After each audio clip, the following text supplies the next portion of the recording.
చూడండి ఏం జరుగుతుంది సమాజంలో అని ఆలోచన చేస్తే ఒక ఆయన ప్రార్థన పెడతాడుగా, ఆయనే కాదు బోల్డ్ మంది పెడుతున్నారుగా ప్రార్థన పెడతాడు. ప్రార్థన అంతా కూడా ఒక ఉపదేశం ఉండదే, ఒక వాక్యం ఉండదే, ఒక సత్యం ఉండదే.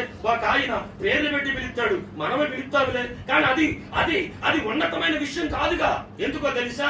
ఆయన బాగుపరిచేవాడు ఒకడని, స్వస్థత లేని మరొకొందరని, ప్రవచనాలు మరికొంతమందిని. ఇవన్నీ తప్పు కాదు. ప్రవచనాలు ఉన్నాయండి, స్వస్థతలు ఉన్నాయండి, పేరు పెట్టి పిలవడాలు ఉన్నాయండి.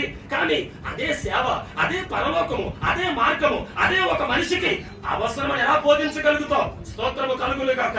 వాటికంటే, నీ రోగము కంటే, నీ దేహము కంటే, నీ శరీరము కంటే, నీ భౌతిక అవసరముల కంటే అత్యున్నతమైనటువంటి పరలోక పట్టణముడదని నోటిలో ధైర్యముగా చెప్పగలరా?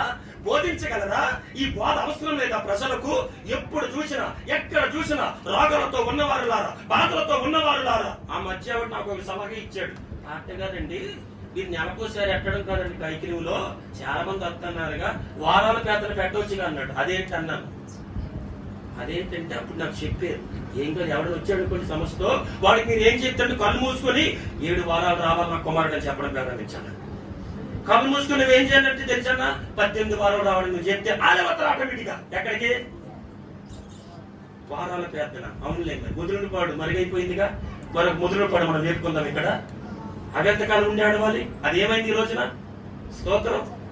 అంటే అది ఆయనకి ఇచ్చిన దర్శనం మనకి లేనిదెందుకు? మనకి అడావాడు ఎందుకు? ఎక్కడా చూసి మనం కూడా కళ్ళు మూసుకొని, నా కుమారుడా నువ్వు 18 వారాలు వచ్చే చాలు నీకు పని అయిపోద్ది అంతే. ఎవడరా చేసేది పని? నువ్వు చేస్తున్నావా? దేవుడు చేస్తున్నట. ఒక దేవుడు నిజంగా తన పని చేయడానికి ఎన్ని వారాలు కావాలి? ఆయన అసమర్థుడా? ఆయన చేతగాని వాడు నీలాగా నాలాగా? ఆయన బలహీనుడైన దేవుడా? నీ పని జరగడానికి 7 వారాలు కొంతమంది, 18 వారాలు కొంతమంది, 3 వారాలు కొంతమంది సిగ్గులేని బోధలు చేసుకుని వినేవారికి అంతకంటే ఎంత విచారకరమో తెలుసా? నాకు అనిపిస్తుంది అన్న తప్పురా. మనుషులు బలహీనతలు చూసి ఒక సేవకుడు క్యాప్ చేసుకునేవాడు, వాడి పర్లోకం వాడి అంటే ఆ పరిచయం ఎవడగంటావు? నిజమే, మనుషులు భయాలతో ఉన్నారు, మనుషులు బాధల మధ్యలో ఉన్నారు, మనుషులు ఇరుకుల మధ్యలో ఉన్నారు. వారి బలహీనతలు చూసుకుని నీవు వాడుకునే సేవ నీకు ఎందుకు? పరలోకం ఎట్లా జరుగుతుంది? ఒక మనుషుల బలహీనతలు చూసి, ఒక మనుషుల భయాన్ని చూసి నీకు 18 వారాలు ఒకటికి, నీకు 20 వారాలు ఒకటికి, ఈ వెళ్ళే వారికి ఇంకా వాళ్ళకి వాక్యం తెలుసా? అది పరలోక మార్గమేనే, అది సత్యమైన మార్గమేనా? ఇంకా విచారకరం చూడగలిగితే ఎంత విచారకరమో. స్తోత్రం. నిజమా? ఈయన కైకిలాడు చెప్పాలనుకుంటాం.